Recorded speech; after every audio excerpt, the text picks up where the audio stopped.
कोई फ़ायदा वाला कोई नौकरी नहीं है। जो युवा का साथ में धोखा है और षड्यंत्र है, वोट बैंक के लिए किया गया है। अभी जो अग्निवीर के अंदर जो बंदा जा रहा है उसी को कभी भी किसी जगह पर रियायत नहीं दिया। सेना के अंदर जो सिलेक्शन प्रक्रिया होता है कठिनाई के साथ में होता है, कठिन प्रक्रिया है, वो पूरा लेके भी वो जा रहा है, लेकिन वहाँ जाने के बाद भविष्य नहीं। गोपाल सर, ये जो अभी नई भर्ती नौजवानों की हो रही है फौज में, सेना के अंदर, उनको 4 साल का जो है नौकरी का वो मौका दिया जा रहा है।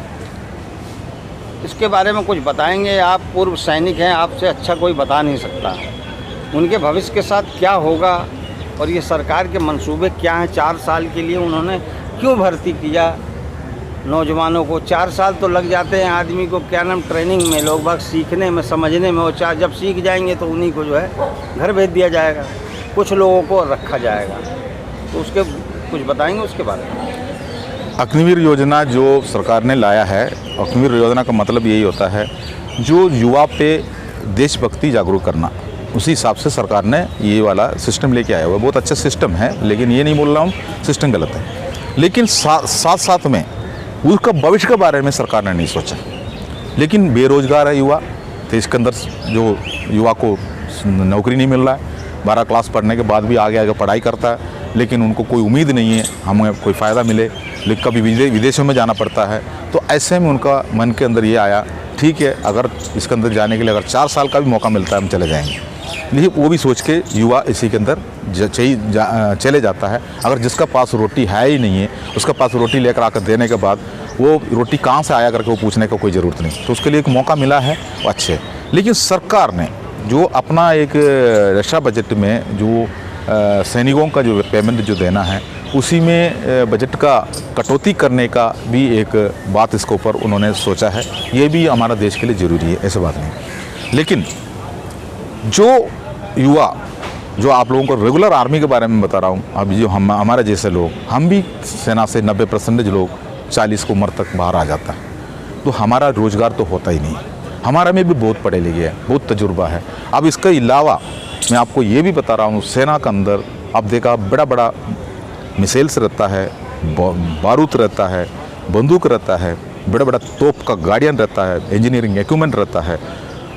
अब अपना एयरफोर्स में और नेवी में देखो बहुत बड़ा, ये सब चीज़ें जो जितना भी ट्रेड्स होता है ITI का बाहर जितना भी दिखता है, वो सब हमारा सेना के अंदर है। सबका पास कोई ना कोई सर्टिफिकेट है और उसका पास इतना एक्सपीरियंस भी है, वो भी चंद टाइम पर वो करके दिखाया है, इसके लिए कोई टाइम लेके नहीं करता। ऐसे एक्सपीरियंस वालों को गवर्नमेंट ने बिल्कुल अनस्किल्ड में रखा गया है, स्किल्ड में भी नहीं रखा। अनस्किल्ड में रखने की वजह से हमारा पे पेंशन पे कमियां आ रहा है। ये हमारा अफसरों ने सोची समझी साजिश लगाकर सरकार को गुमराह किया है। लेकिन जो हम लोग इतना अच्छे काम करने वाला, ट्रेड में काम करने वाला, हम लोग यहाँ 40 साल में आने के बाद हम लोगों को कॉन्ट्रैक्ट बेस में नौकरी करना पड़ रहा है, सिक्योरिटी एजेंसी में नौकरी करना पड़ रहा है। किसी भी जगह पर बेल्ट फोर्स में हमारे लिए 10% 30% कोटा था, वो सब उन्होंने जो संविदा में कर दिया गया। ऐसे में हमारा बेरोजगार जो बड़ा पड़ा हुआ है, ऐसी स्थिति में ये तो फिर भी 17 साल का नौकरी करने के बाद आ जाता है तो एक पेंशन तो देता है। अब ये 4 साल वाला को देखो आप, अगर 5 साल वाला, अगर 5 साल होने से कल हो सकता है सांसद को, मिनिस्टर को आप जो पेंशन दे रहा है, तो हमको भी चाहिए करके इन्होंने कभी रोड में ना उतरे, इसलिए उनको 5 ना करते हुए इन्होंने 4 कर दिया। ये एक बिल्कुल चालाकी से किया गया है। तो ऐसे में वो सेना के अंदर भी जाने के बावजूद भी 1 साल तो उसका ट्रेनिंग में लग जाएंगे, बाकी उसका पास बचा हुआ 3 साल। और हम लोग भी सेना के अंदर किसी जगह से अलग अलग क्षेत्र पे नौकरी करते थे, एक ही क्षेत्र को हमको रखता नहीं है, क्षेत्र में भी और अलग अलग जगह पर हम लोग काम करते थे। तो इन लोगों को आप 3 साल के अंदर कितना जगह पोस्टिंग करा सकता है, ये भी नहीं कर सकता है। लेकिन ये सिपाही रैंक से भी नीचे रैंक है इसका, जो 4 साल के बाद 4 आदमी से 1 आदमी आगे जाएंगे, 3 आदमी घर चले जाएंगे। और 3 आदमी को क्या क्या मिलेगा उसी को गिना रहा है। उसको क्या गिना रहा है? जो 12 लाख रुपए तक 3 साल के अंदर उनको 4 साल के अंदर तनख्वाह मिलेंगे। लेकिन आपको ये बता दूं, अगर मान लो एक बच्चा अगर अग्निवीर में चला गया, उसके घर पे उनका परिवार है, माँ बाप है, उनका बहन है, बेटी है, शादी है, बहुत कुछ घर के अंदर है, अब वो जो तनख्वाह महीने का उठा के एक बोरी में डाल के तो नहीं रखेंगे, नहीं तो बैंक में जमा करके तो नहीं रखेंगे, वो अपने घर पे खर्चा भी कर लेंगे। अब उसको जितना खर्चा है घर पे, अगर मान लो उनको घर पे 50,000 का खर्चा है तो उनको तनख्वाह तो 30,000 ही मिलेंगे। अगर उसने उसी के ऊपर उस जाके लोन ही ले लेंगे, जाके उसने अपना सरकार से मतलब बैंक से लोन लेके अपना काम चलाएंगे। लेकिन उम्मीद क्या हो गया, अब लोन देने वाला कैसे देंगे उसको? 4 साल में इसका नौकरी कोई भरोसा ही नहीं है। ये भी तो होता है, जो बैंक हमको अगर मान लो सर्विस वाला को लोन कैसे देता है, तो उनका भविष्य के साथ में खिलवाड़ है। लेकिन वो अगर मान लो 4 में से 1 आगे चला गया, बाकी 3 बाहर आ गया, वो 3 को जो पुराना जो हम लोगों का सैनिक कल्याण में जो हमारा सैनिक जी DSS बोर्ड में हमारा नाम भर के डाला हुआ, हर जिला में हमारा नाम है, किसी जगह पर पुनर्वास ना की बराबर है, तो इनको कौन सा स्पेशल इसका अंदर इनको सेटलमेंट करने के लिए कौन सा स्पेशल क्या क्या लगा कर सरकार ने अभी तक इसको खुलासा तो नहीं किया। बोला था किसी एक नेता ने, बोला हम अपना बीजेपी का दफ्तर में हमने उनको सिक्योरिटी गार्ड में नौकरी दे देंगे करके बोला। वो तो बिल्कुल सही बोला है, वो उसको जूता मार के कोई फ़ायदा नहीं है, बिल्कुल सही बोला है वो, क्योंकि इसके अलावा तो कुछ है ही नहीं इधर, तो हकीकत उनको पता है, उसको मुँह से निकल गया। तो ऐसी स्थिति में उनका भविष्य खिलवाड़ हो गया। 18 साल में बच्चा चले जाता है, 22 साल की उम्र में वापस आ जाता है, और मेरा बच्चा मान लो उसका रिश्ता हो रहा है किसी लड़की के साथ में, वहाँ जाके हम अग्निवीर में 4 साल नौकरी करके आया हुआ है, 12 लाख रुपया मेरे को तनख्वाह में मिला, तो वो मेरे पास आई नहीं है।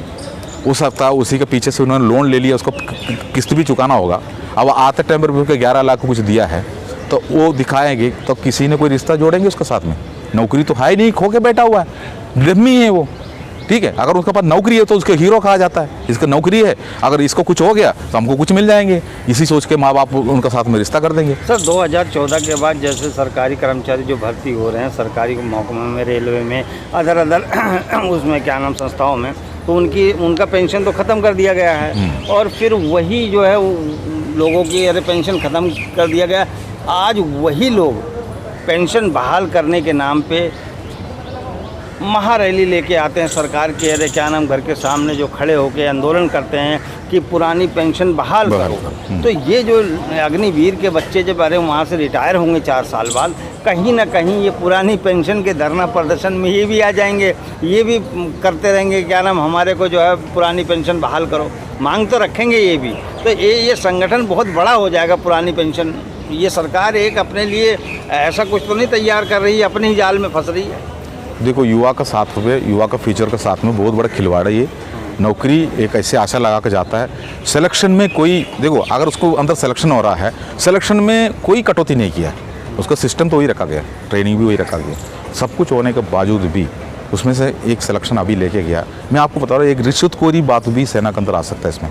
अगर 4 में 1 को रखेंगे तो 12 लाख रुपये तो आते टाइम पर 11,75,000 वो कुछ दे रहा है उसको, आप घर जा रहा है आपको ये दे रहा है, उसमें से वो 10 लाख रुपये किसी को पकड़ा देंगे उधर ही, मेरे को रेगुलर एक आदमी दे दे, वो नहीं तो किसी के में रिकमेंड कराएंगे, नहीं तो चमचेगिरी करेंगे। चमचेगिरी रिकमेंड सब करने के बावजूद भी पैसा देना पड़ेगा, क्योंकि वो बोलेंगे यार चमचेगिरी और रिकमेंड वाला मेरा साथ में पूरा लिस्ट है, पूरा सभी चाहता है, सभी अपना पैसे यहाँ दे के अपना नौकरी लेना चाहता है। आप उसी में से एक बनने के लिए कैसे चमचेगिरी होगा, तो उसी में से एक बन के वो अंदर चले जाएंगे, बाकी 3 बाहर आएंगे, वो उसका पूरा उसका जन कुंडली लेकर जंतर मंतर ही पहुँच जाएंगे। ये आने वाला टाइम पर नहीं कि उसका अगर नहीं तो आते ही उनका हाथ में दूसरा एक नौकरी पकड़ा दो उसको, सरकारी नौकरी, उसको अच्छा वाला नौकरी, वो चुपचाप रहेंगे। लेकिन जो नौकरी खो के बाहर आ गया वो भी चाहता था मैं उधर ही रहे, मैं आना नहीं चाह रहा, मैं उधर ही रहे, लेकिन उसको उधर रहने का मौका नहीं मिला।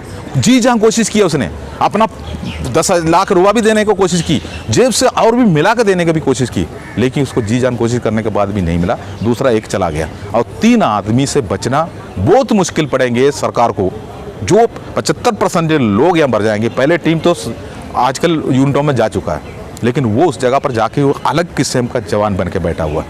वो बोलता है आप लोगों को तो पेंशन है, जो रेगुलर उधर सर्विस कर रहा है, जो बड़े बड़े जो अधिक बैठा हुआ है, जो सूबेदार मेजर, सीनियर जेसीओ, जो हवलदार मेजर, सभी जो लोगों ने उनको बुलाता है यार तुम्हारा ड्यूटी है। सर उधर क्यों मैं ड्यूटी जाऊँ, मेरे को पेंशन थोड़ी मिल रहा है, मैं तो 3 साल के बाद जाना है, आप लोग जाओ ना, आप लोगों को पेंशन मिल रहा है, आप ही जाओ।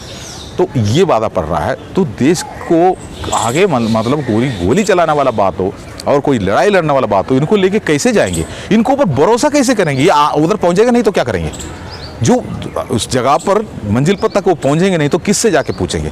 तो ये जो सेना को कमज़ोर करने वाला काम लेकर आया, इसमें से सेना का डिसिप्लिन दिखाने वाला बात है।